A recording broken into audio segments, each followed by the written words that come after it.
Introduce our main speaker, Steve from Redondo Beach.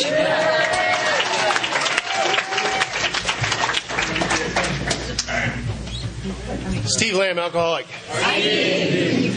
Well, any beach will do, right, Michael? It's okay. It's good to be here. It's good to be sober. If you're new, welcome to Alcoholics Anonymous. There were a bunch of new people that identified and a whole bunch of people that took chips for their time periods within their first year. So that's good. I see, Stephanie, you're still here even after being at Woodstock West. That's impressive.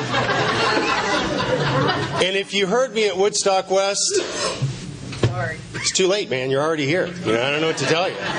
That's the way it is. I want to say I'm grateful for being invited. It's always an honor and a privilege to share in Alcoholics Anonymous, and I particularly like coming here because this is such an active group. And if you're new, I want you to really take advantage, if you will, of the people that are here. Because there's a lot of people here that have done the work, that are available to sponsor, that can help guide you through the low spots. I mean, and my experience is that that's really necessary. I know the book is designed to be allowed to have someone just read it and work the steps, but I have yet to meet anybody that's done that. I've talked to some people that are involved in Loners International, but even they correspond, and talk to somebody. So it's important. We don't do this alone. And like I said, it's good to be here. It's really good to be anywhere. And I say that because a little over 2 years ago, on May 21st of 2016, I got shot. Yeah, it'll get your attention. It will.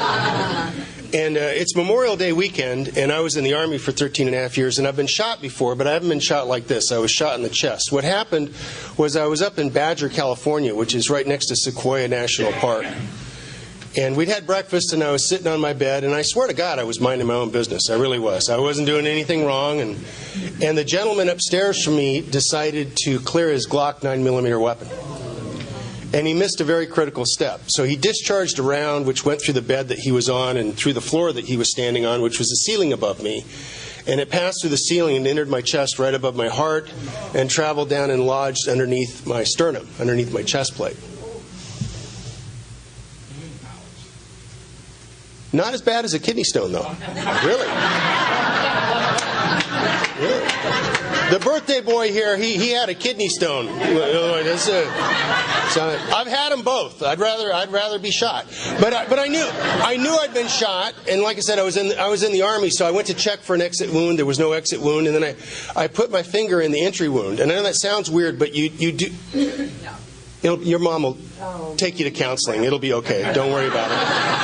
And because I'm checking for the round. I'm trying to find the round, and I can't find it because it's lodged in there. And I knew I wasn't bleeding out. I didn't have a sucking chest wound. It didn't hit, obviously, an artery or my heart, or I wouldn't be talking here tonight. And the gentleman from upstairs comes running downstairs. And he goes, "Man, what happened?" Like, "You shot me. That's what happened." He's like, and he was very, very disturbed. Okay, he was very upset about this. And I got to tell you, one of the things that we try to attain in Alcoholics Anonymous is some sense of serenity or calmness, right? And I will admit that before he came downstairs, I yelped. I didn't even yell. I yelped something. It's a curse word. I won't say it here, but it wasn't very nice. And he came downstairs. But as soon as I saw him, I didn't have a resentment against him. Because I knew he was so concerned. And forgiveness occurred, and it's not of me. It's something because my sobriety date is July 27th, 1996. So I've been sober 21 years and change. At that time, it was a little before 20 years. And we talk about resentments a lot, and we talk about amends a lot, and a lot of times we talk about acceptance. And there's a great story in the book that acceptance is the answer. It's Dr. Paul's story. It used to be alcoholic addict. And now it's acceptance is the answer. And acceptance is good as far as it goes, but I can accept your behavior and still resent you. The only true antidote for resentment is forgiveness. And if it's a small transgression, that's not a problem. You cut me off in traffic, whatever, I'll forget about it. I'll forgive that. But a big thing, I have to have divine intervention. I have to have God's assistance. I cannot of myself do that. And I felt forgiveness right away. And he was freaking out. And I went in the bathroom. I got a towel. I put it over the wound and stopped the bleeding. And I tell him he's got to take me down to the hospital, which is in Visalia, California, which is usually about an hour from where we were. We made it there in 35 minutes, okay? This guy's like doing a whole speed racer thing, and I'm looking over and I'm going, hey, I don't want to survive the gunshot wound and die in a car wreck, so if you could just amp it down a little bit, I would appreciate it. So we get to the Kauai Medical Center in Visalia, and I walk into the emergency room, and they always ask you, they say, can we help you? I said, yes, you can help me. And I've got a towel that's got blood all over it, right over my chest. I said, what's wrong? I said, well, I've been shot. Now, when you tell them you've been shot, you go right to the head of the line. There's a lot of people in ER, and they're waiting. They've got some sniffles, maybe even a couple broken bones. But when you've been shot, they bring out the gurney. They put you on the gurney. There's 14, 15 people working on me. They take me in. They get an X-ray. They figure out that the round is lodged underneath my sternum. It's still there, by the way. They had to leave it there. And I'm not going to bleed out. So now I'm kind of like the freak show. Now everybody's looking at me going, wow, this is... What happened to you? I said, well, I got shot, and I had to see a cardiologist. They did an EKG on me, and the cardiologist told me at Kauai Medical Center, he says, look, we're going to observe you for a few days, and we're going to let you go back down south where you live, but you've got to check in with a cardiologist down there because you've got this thing called an atrial flutter, which is kind of like an atrial fibrillation. It's just your heart is quivering, which is not that surprising after you've been shot, right? And he said, but it's not good. You could have a stroke. It's not a good thing. But go talk to them down there, and they'll address it. So I come back down to the South Bay to Redondo Beach. I don't go all the way to Newport, just Redondo. And I see the cardiologist, Dr. Carlson, who's at Torrance Memorial Medical Center. And Dr. Carlson hooks me up. He does the EKG, and he says, yeah, you got this atrial flutter. I'm like, oh, okay. He says, but we have a procedure that sometimes is useful to correct that. And you've seen in the movies how, when they take the paddles and they shock a guy. Well, we're not going to do that. That's kind of bizarre, and we don't do that. But what we're going to do is we're going to tape these two pads to your chest that are going to be attached to electrodes, and then we're going to hit you with a jolt of electricity. And that will stop your heart. And after your heart has been stopped for 5 to 7 or 10 seconds, depending, then we're going to hit you with another jolt of electricity, and that'll restart your heart, and hopefully you'll be in sync. Hopefully it'll be in rhythm. So I'm not that quick on the uptake, but I'm like, Doc, you're going to kill me. He said, no, we don't like to look at it that way. We don't like to look at it. And it's a controlled procedure. We do it all the time, and I'm going to be there. I'll be with you, and you're going to be in the hospital. And by the way, there's going to be an anesthesiologist there, and before the procedure, he's going to give you something that'll make you comfortable. So I'm an alcoholic. I go from you're going to kill me to I'm going to get comfortable. Now, I've been sober almost 20 years at the time, and I've been comfortable in Alcoholics Anonymous, but I haven't been that kind of comfortable in a long time. And I know this is a free pass. I know my sponsor will be okay with it. So I'm like, okay, Doc, let's hook it up, man. Let's schedule this. Let's go ahead and do it, man. I'm ready to go. So he schedules it out a few weeks. I show up at the hospital. I got the little gown on. They put the little pads on me, and I got an IV in my arm. I'm laying on the bed, and Dr. Carlson's talking to me. And the anesthesiologist comes walking in. And he's got a syringe full of comfortable. Yeah, and I'm watching him all the way across the room. And he gets in front of me, and he says, hi, how you doing? How you feeling? I'm saying, I'm good, And then he takes the syringe, and he puts it in the IV. And he injects it. And the next thing I know, I'm talking to Dr. Carlson. And Dr. Carlson says, how are you feeling? I'm like, I'm good, I'm ready. Let's get comfortable. He goes, no, we've already done the procedure. And I'm like, no, that ain't right. You promised me I was going to get comfortable, okay? Now, if you're laughing, you might be alcoholic, okay? Because only an alcoholic will argue with a doctor after a successful procedure, okay? And I found out later that what the doctor gave me was propofol, which is what they gave Michael Jackson. Yeah, but they gave me the correct dose, And the weird thing about this story, though, is when I got shot, I was actually on an AA retreat. Yeah, think about that. I was leading the retreat. I had given a talk on unity the night before I was shot. And I thought I had them all, but maybe one just didn't quite get the message. I don't know. And that evening that I was shot, I didn't do this, but I was scheduled to give a talk on acceptance and forgiveness. But the best part is the gentleman that shot me, I sponsor him. Now, if you're new, that's not only not required, it's not suggested. Okay? And the reality is, before I got to Alcoholics Anonymous, and we'll talk about some of that, and for some time afterwards, and even today, I've made mistakes. And we talk a lot in the big book about patience, tolerance, love, and understanding. And we talk about forgiveness. And, if you've been here a while, you have to learn to practice that. Because he just made a mistake. I love the guy. I loved him then. I love him now. He just made a mistake. And again, I'm glad to be here. Like I said, my sobriety date is July 27th, 1996. And if you're new and you're not glad to be here, when I got here, I was not glad to be here. I came here in a court card. I got tagged for a DUI. I used to drive drunk all the time. I thought I was very good at it. The Orange County Sheriff's Department disagreed with me one particular evening. And I got popped for a DUI. And I went into the court, and the judge sentenced me to go to 6 AA meetings in 6 months. I too thought it was excessive. It's just... And so I held off for a while, and I didn't go. I had about 5 weeks left to do 6 AA meetings, and I finally went, and I didn't like it. I didn't like it at all. Okay? But one of the things looking back on it I realized is you were telling my story. The details were different. Where you were, what you did was different, but you were telling my story. You were talking about this inability to control and enjoy your drinking. I got that. I'm the kind of guy, my wife sends me out to get milk, and I come back, 3 days later. I like to drink beer, and I like to shoot tequila. Beer is like a food group. Tequila is an accelerant. I meet somebody like Mickey, and we start drinking beer and shooting tequila. I do a little time travel, right? And I show up 3 days later, and I'm like, hey, baby, I got the milk. She's not impressed. She's not impressed. And I don't like to spend a lot of time on my drinking, but there's some new people here, and I want to just kind of give you an understanding of what it was like before I got sober. Okay, I'm a trial lawyer by trade, so I have to prepare for trial. And the way I prepare for trial is I drink beer and shoot tequila. And you have to try it. Not everybody has this skill set. You have to work into it.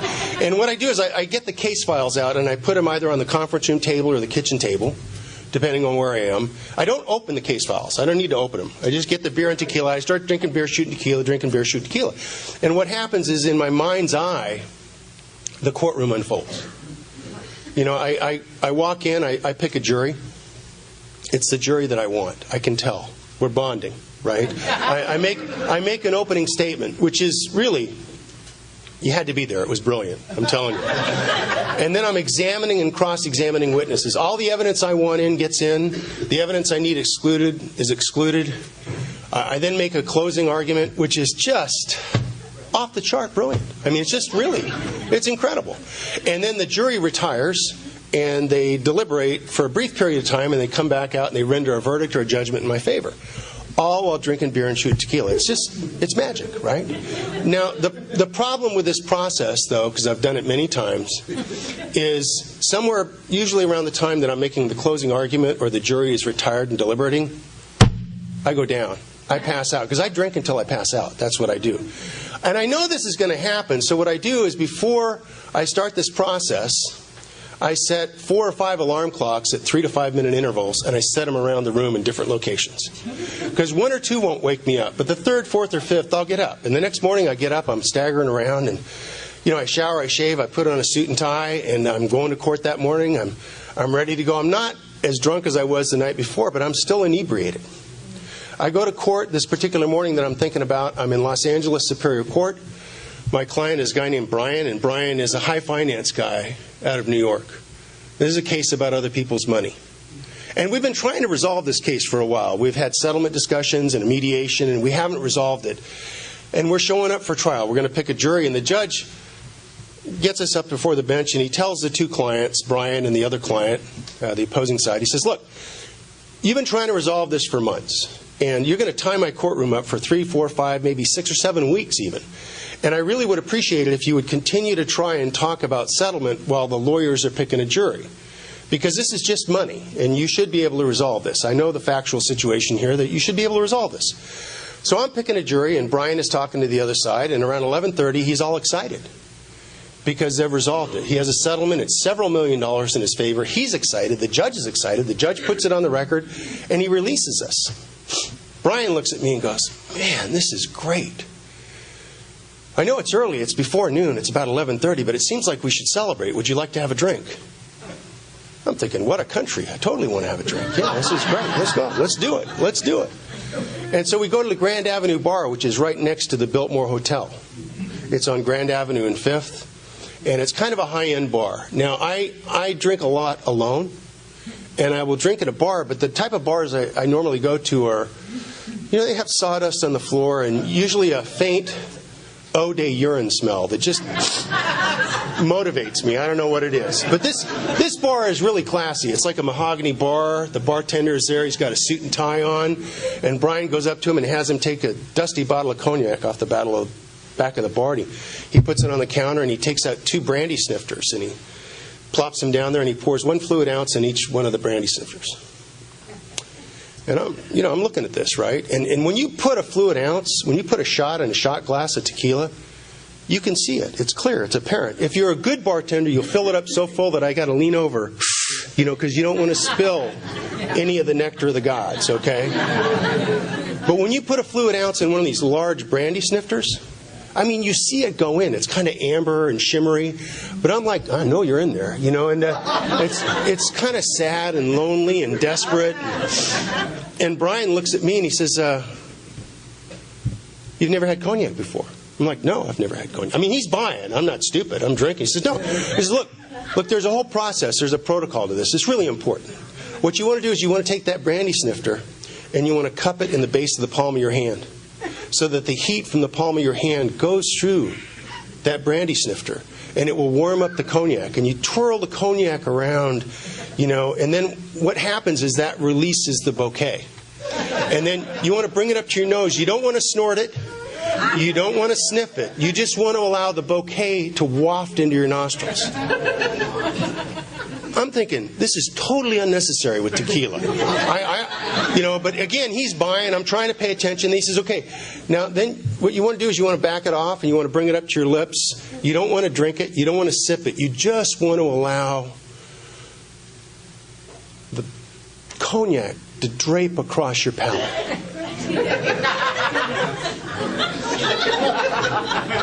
And I'm thinking, we're going to drink this stuff, right? And by now, I'm kind of rocking back and forth, and my eyes twitching, and my teeth are really itchy. Like when you haven't had a drink for a while, and you can smell it, and it just kind of invades your teeth. I really want the drink, And Brian does it, and he's just sophisticated. He's right out of GQ. It's beautiful. It's beautiful. And he says, okay, Lamb, it's your turn. It's my turn. It's my turn. I like my turn. It's my turn. So I get it up and I twirl it around. I'm thinking, how warm does this stuff need to be, right? So I bring it up to my nose because I'm just maybe going to take a little nose hit, or I'm not big. Bam! I shoot it like tequila. It's gone. Right? So Brian looks at me. I look at Brian. I don't know who was more surprised. And Brian says, "Man, what are you doing? That's like over $100 a shot." I reverted to the alcoholic anthem. I just looked down and said, "Man, I'm sorry. Can I have a beer?" And he's a gracious guy, so he's buying me beer, and I'm drinking beer. I have 2, 3, 4 beers, and then he says, "Okay, pay attention. We're going to do it again," because he's very generous. He's gracious. He shows me the whole process. I got my own. I twirl around, bam, and it's gone again. Right? Now he gives me that look like, "Hey, man, that ain't right." He has never read the big book Alcoholics Anonymous, but he knows without a doubt that I am bodily and mentally different than he is. So he looks at me. He's got that kind of look of disgust. He goes, "Look, it's a little before 1. It's almost 4 o'clock back in New York. I'm going to go to the bathroom and come back, finish my cognac. Then I'm going to go to the hotel and call him, tell him the good news, right? I'm fine." So I'm drinking my beer, minding my own business. He goes to the bathroom. I look over and I see his cognac. Bam! I drink that. I go to the bathroom, I come back out, and now Brian is arguing with the bartender because someone has stolen his cognac. So I remind him that I am a very good trial attorney, and I'm very skilled at cross-examination. So I'm starting to cross-examine people. Did you take the cognac? I mean, look at my, But Brian is not stupid. He is what we call in the trade an ex-client. He's leaving. He's leaving. He's just disgusted. He walks out. Now, a normal person would be concerned. I'm working for a large international law firm at the time. I'm going to have to go home. I'm going to have to go back. There's some explaining that's going to be necessary. This is a big client. That's not what I'm thinking. I'm thinking, great. Now I'll drink the way I want to drink. Because this cognac stuff is way too complicated, right? So I sit down, I get a table, I start drinking beer and shooting tequila, drinking beer, shooting tequila, drinking beer, shooting tequila. Now, a lot of people, when they drink, they forget to do certain major significant things like eat. That's not really my problem, okay? I like to have a light snack, maybe a pizza or a couple of cheeseburgers, nothing too heavy. And then the reality is, this is the truth. It's not an impressive skill set, but what I like to do, what I do a lot is I just fart. I fart. Yeah. And I know you're thinking, like, really, is that all you got? But yeah, it is. And I'll tell you, when you're totally wasted, it's like I got this whole Purple Haze thing going on. I'm making music. I'm impressing the hell out of myself. There's a couple women there on the side of the bar, and they're looking at me, and I'm looking at them. And because I have this Kreskin-like ability to read your mind, I'm thinking, oh yeah, they want me. I mean, who wouldn't, right? I learned later in Alcoholics Anonymous that's what we call a delusion, okay? But then I'm drinking beer, shooting tequila, and I'm barking them off, and I raise my leg to be particularly melodious, and I miscalculate. You didn't hear that. Now, the bad thing is, I've done this so many times, this has happened before. And the first thing I'll tell you, it'll almost snap you back to sober, okay? And then it's really important, you just got to act cool. You got to act like, hey, I knew this was coming, no big deal, don't worry about it, right? And you want to keep that one cheek cocked. You don't want to make contact with the seat, right? And then you just you finish your beer, and you just slide out on one cheek. Just slide out on one cheek like you're really cool. And then you go to the bathroom. I go to the bathroom, I take off my jacket, I take off my pants, I take off my drawers, I clean myself up. I put my pants back on and my jacket back on. I'm out at the sink, rinsing my drawers out. Like, Yeah, a guy looked at me just like that, sir. Right? I'm like, hey, man, what's your problem? Don't you practice hygiene? I mean, come on, right? I get them wrung out. I go back in the stall. I take my jacket off. I take my pants off. I put these soggy drawers on, right? Hey, I got some class, right? I put my pants back on. I put my jacket back on. I'm walking out, and I'm thinking a couple things. First of all, I'm thinking, well, that didn't go too badly. And then I'm thinking, well, these are kind of damp. I'm feeling kind of sexy. Who knows what's going to happen, right? Again, delusion. I finally, they kick me out of the bar. I drive home. I park in the driveway. My driveway, your driveway. I'm an equal opportunity driveway kind of guy. I don't care what driveway it is. And then I go through the front door, and the front door is not. There's no way to get a key through the door. So the front door is a double door garage door opener. I'm not going to park there. I just need to open it because I can walk through that. And then when I get into the base of the garage, there's 3 steps that go up to the living room. 3 steps. And right next to those steps, there's a refrigerator. And in it, there's beer. And I don't care if I've been out for 3 hours or 3 days, I drink a beer. I drink no matter what. I drink that beer. On the way upstairs, I put it on the floor, on the nightstand. I get into bed next to my lovely wife. On a good night, 2, 3, 4 hours later, I get up, I stagger around, maybe I go to the bathroom, I pee in the closet or in her boots or something like that. And on a bad night, I wet the bed. I wet the bed. Oh yeah, I got here, I was a vision for you. I was a vision for you, there's no question about it. And one of the things I will tell you if you're new, a lot of people talk about throwing up in Alcoholics Anonymous. And I never threw up when I drank.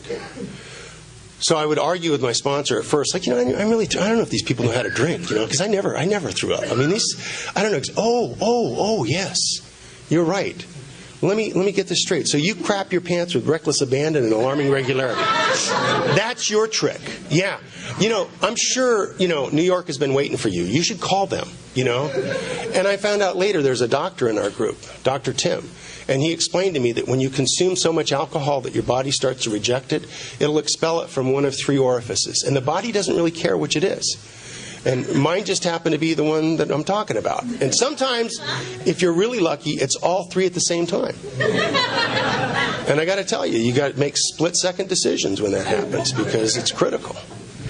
So if you're new, that's my chapter 3 story. When you get into the book and you start reading the book, you'll get into chapter 3. And it's an inability to control and enjoy your drinking, and an inability to stop once you start. It's that simple, okay? And it's that complicated. And I got to tell you, everybody that I've taken through that book finds themselves somewhere within those first 3 chapters, usually several times. I remember in the doctor's opinion, I originally thought, oh yeah, I'm normal in every respect except for the effect on alcohol. After a few years, I learned that that's not quite true. There's a couple other categories that I fall under, but it's one of these things that's a gradual progression. And eventually, I got a sponsor, but I went about 100 days stark raving sober in Alcoholics Anonymous. And I'm going to meetings, and there's some women in the meeting that are telling me, look, just don't drink and go to meetings. And, just don't leave before the miracle. Like, okay, I'm ready. Give me the miracle. I'm not doing anything, but I'm ready. And I confused activity for action. Okay, action is what we're talking about in the 12 steps in the program. This is an activity. This is not action. Sometimes people will say, oh, thanks for making a 12-step call on me. No, this isn't a 12-step call. This is a meeting. This is one alcoholic who's just talking about his experience. I'm not an authority in Alcoholics Anonymous. I wasn't appointed. I wasn't anointed. I'm just the guy that was asked to come and share his experience tonight. In Alcoholics Anonymous, you're here to have your experience. Not mine, not your sponsors, not anybody else. Yours. So I finally I got a sponsor. And what my sponsor, Michael R., had me do was he had me get the big book and the 12 and 12, and he had me read them. And he would tell me, like, I want you to read the foreword and the prefaces, and go through and go through the doctor's opinion, and then read the first step and the 12 and 12, and meet with me. So I'm like, okay, we're going to get together and we're going to talk about them. No, he has me read the book to him. He doesn't trust me. I have to read the book to him. He'll read a couple paragraphs. I'll read a couple paragraphs. He would ask me questions like, what does that word mean? Well, I'm a lawyer. I know most words, and if I don't, I'll make it up. It doesn't bother me, right? So that wasn't good enough for me. He had me look this stuff up in a dictionary because there's a lot of archaic language in the book, okay? And it's not how we talk today. And I thought I knew what things meant, and I didn't. And we went through this process, and when we got to a step, we worked the step, and when we got to a prayer, we said the prayer. And I got to tell you, it works. I was absolutely convinced it would not work. And I was wrong. So if you're coming in here and you're thinking that, because you're a complex set of social issues, the 12 steps can't possibly address your personal concerns, we don't care what you think. Okay, and I'm not trying to say that to be mean. I'm just saying it doesn't matter. It doesn't matter. Attitude is optional. If you do the work will do you. We talk about a spiritual experience, a spiritual awakening, a psychic change, a different way of looking at things. That happens by going through these steps. And I've never had anybody come in and look up on the wall. Do you have them up on the wall?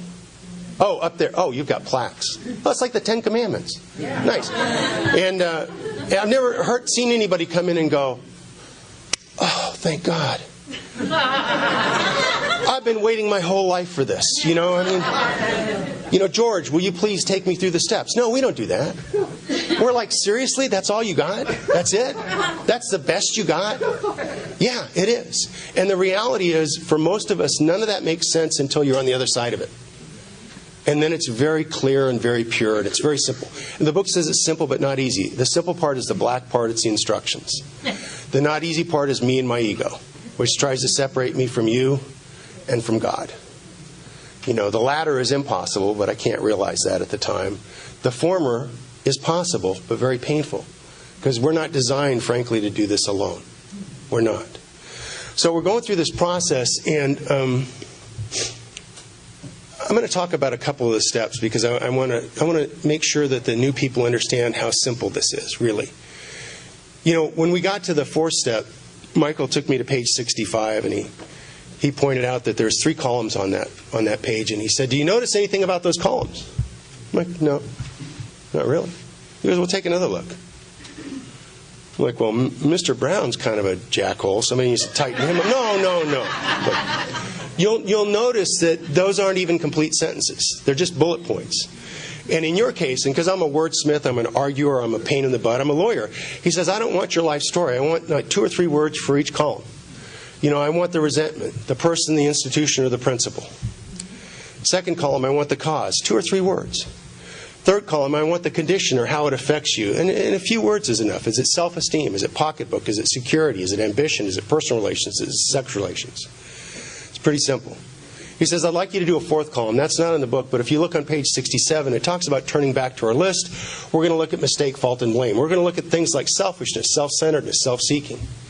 We're going to look at dishonesty. We're going to look at the 7 deadly sins that they talk about in the 12 and 12. Pride, greed, lust, anger, gluttony, envy, sloth. We're going to talk about fear, because as you'll notice on page 65, it's nearly in every column. And then finally, we're going to talk about, are you unwilling to accept this person as a child of God who could be spiritually sick? Are you unwilling to forgive this person? Are you unwilling to give this person the benefit of what we call a prayer to the sick man, which is on the bottom of 66 and goes into 67. And then he gave me the instructions on the fear inventory and the sexual misconduct inventory, and he turns me loose. And he told me it should take me a couple weeks. It took me 5 weeks. 2 or 3 weeks to think about it and 2 weeks to do it. That's the truth. And I get this done and I go to present it to Michael, and I'm going to tell you the first person on my inventory because I want you to understand how simple and basic it is. Now, one caveat about this. Whatever your sponsors having you do, that's what you need to do. Okay? Really, it's so important that you follow direction from somebody. I just want to point out what my experience was and how basic it is. So the first person on my inventory, I'm resentful at 2 words, my father. Second column, the cause, 2 words, deserted me. Now, like the book says, Michael's prepared for a long talk. He asked me what happened. I told him I was 4 or 5 years old. My father was in the Air Force. He left. He went to Vietnam. He didn't die there, but he didn't come back for, 8, 10, maybe 12 years. He did a couple tours in the Air Force. He wound up joining an outfit called Air America. He stayed there for, somewhere between 8 to 12 years.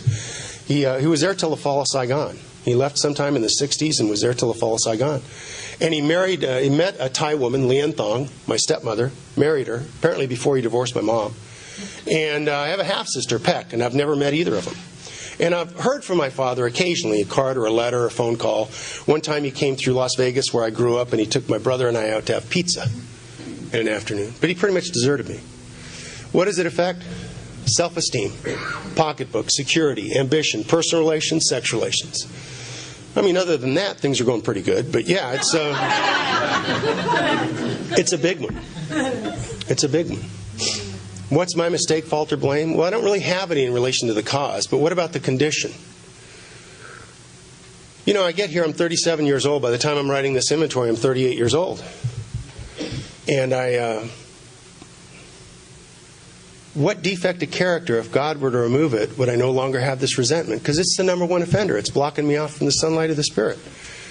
My father's not thinking about it, but I'm thinking about it. Was I selfish, self-centered, self-seeking? I don't think so. Dishonest? No. How about pride, greed, lust, anger, gluttony, envy, sloth? I write down anger. I was really angry for a long time. And fear. I have a lot of fear. And what am I afraid of? I love my father. And in my mind, when I loved my father, I gave him a certain amount of power. And he abused that, and he took advantage of that. And I can never let that happen again. There has to be a wall of insulation between you and me, because it's not safe for me.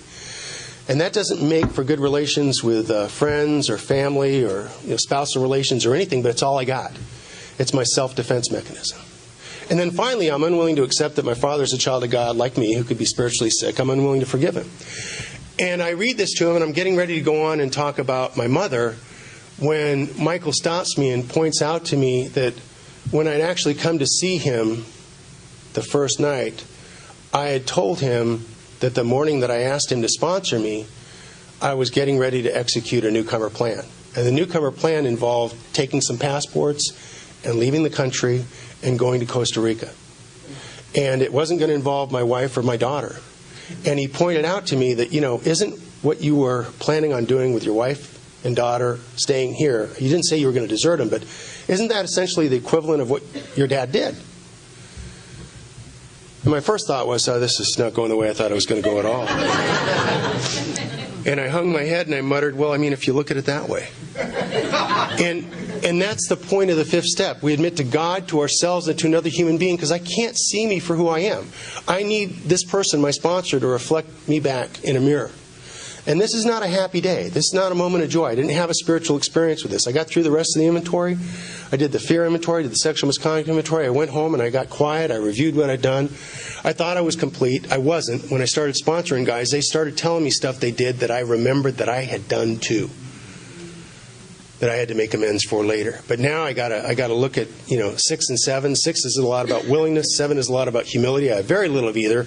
But I'm supposed to make this 8-step list for Michael, and I make it.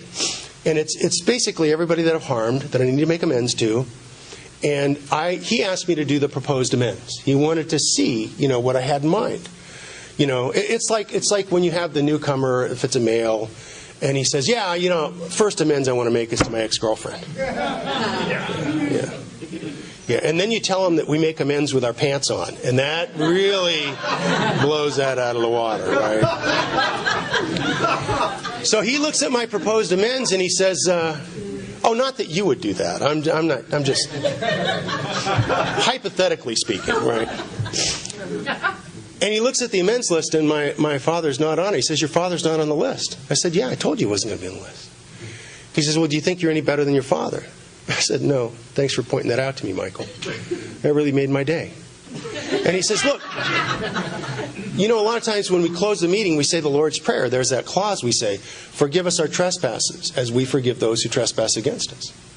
So what do you think that means? I think it's a damn trick question. That's what I think. Because it's a spiritual truth. It's a maxim. I'm only forgiven to the extent that I forgive. When you get into the 11-step prayer, which is essentially a version of the prayer of St. Francis, it's on page 99 of the 12 and 12. One of the things it says is, it is by forgiving that we are forgiven. I agree with that. I understand that, but I'm not willing to do that.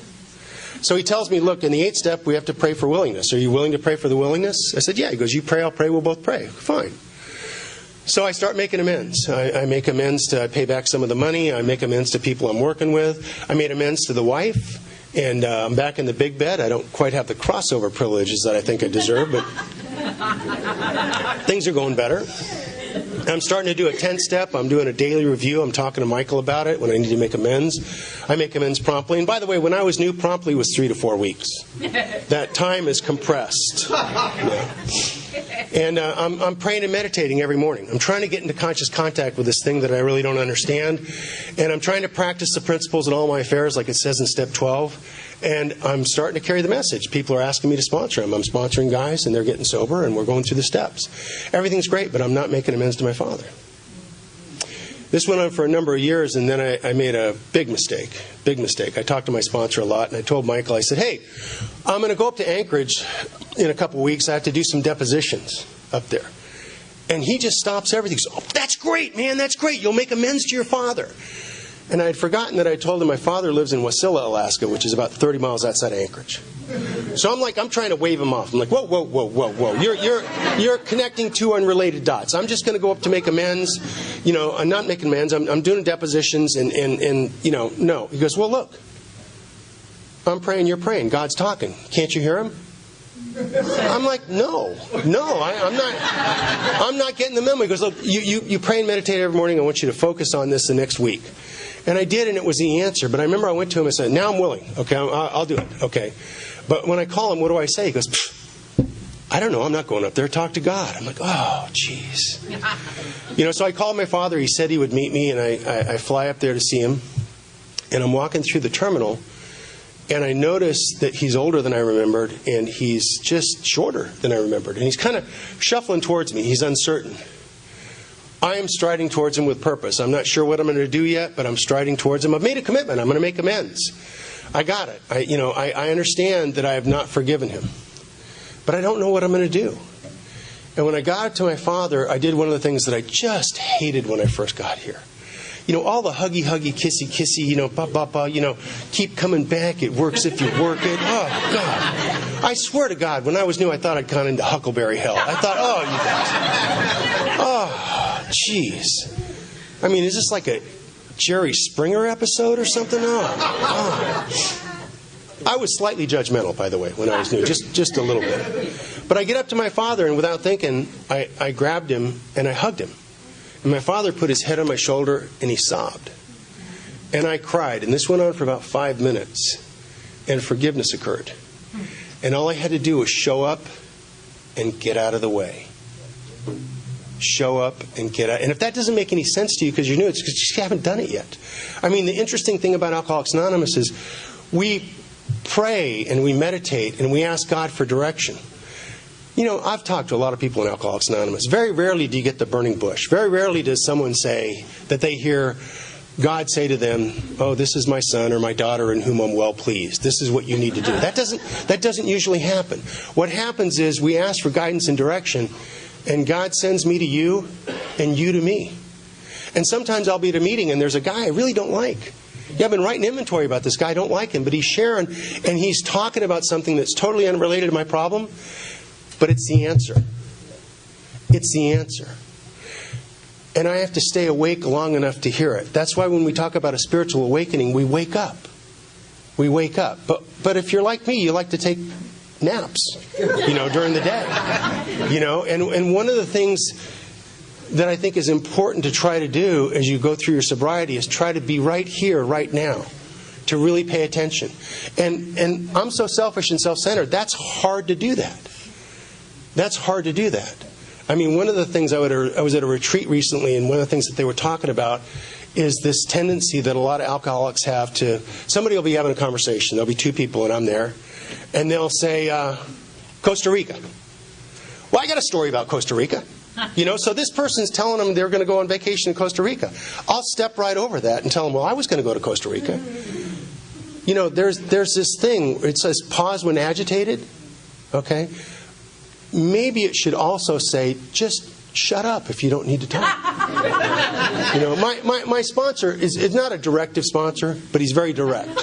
And one of the things that he told me is, because I'm special, and he recognized that, he said, in each of the 12 steps as you're working them, you can consider a half step before each step, and it's a really simple, basic step. I'm like, well, what is it? He goes, it's just shut up. Just shut up. Because I'll tell you, I've made amends before where I have talked too much. Way too much. Okay? And one of the things that we try to acquire, particularly through sponsorship, is the ability to listen. And I'll give you an example. When I got shot, I sponsor a bunch of guys, and a couple guys call me and, hey, how you doing? Well, I'm all right. Where are you? Well, I'm up in Visalia. Well, what are you doing up there? I'm in Kauai Medical Center. Really? What's going on? I said, well, I got shot. Really? Well, let me tell you what she did yesterday.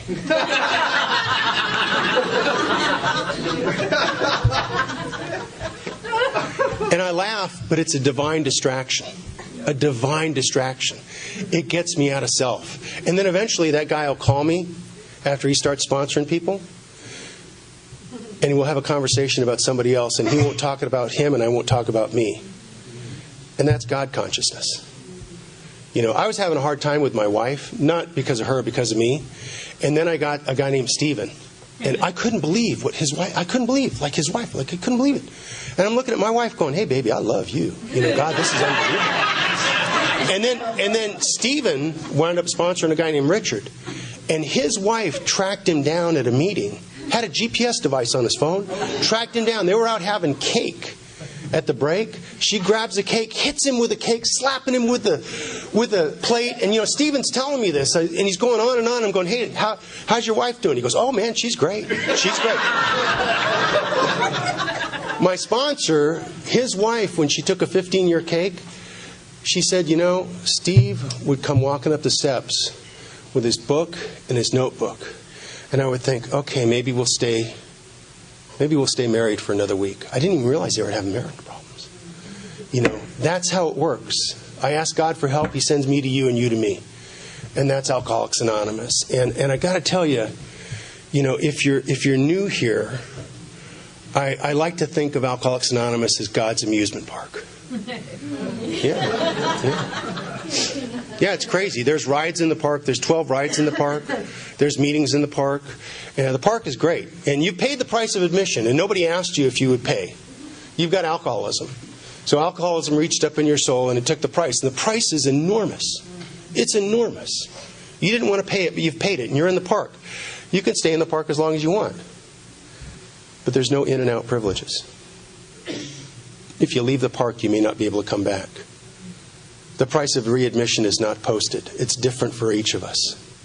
Some can pay it, some cannot. And there are many that have never been able to walk through the doorway again. But while you're in the park, you can just hang out, you can walk around, you can go to meetings, you can do stuff, you can do a lot of activity. Or you can get into action. You'll notice that around these 12 rides, there's usually a few people that are hanging around that are, come on, take the ride. We call them sponsors. They just want to take you on the ride. And they'll tell you that if you go on the ride with them, they'll tell you when to throw your hands up in the air and yell and scream and have a good time. And they'll also tell you when to duck and cover. Because that's true sometimes with the steps also. And if you go through this process and you go on the rides and you take the steps, eventually you'll find yourself next to these other people and you'll be looking at people going, hey, come on, take the ride. And that's Alcoholics Anonymous. I hope you take the ride. Thanks for having me.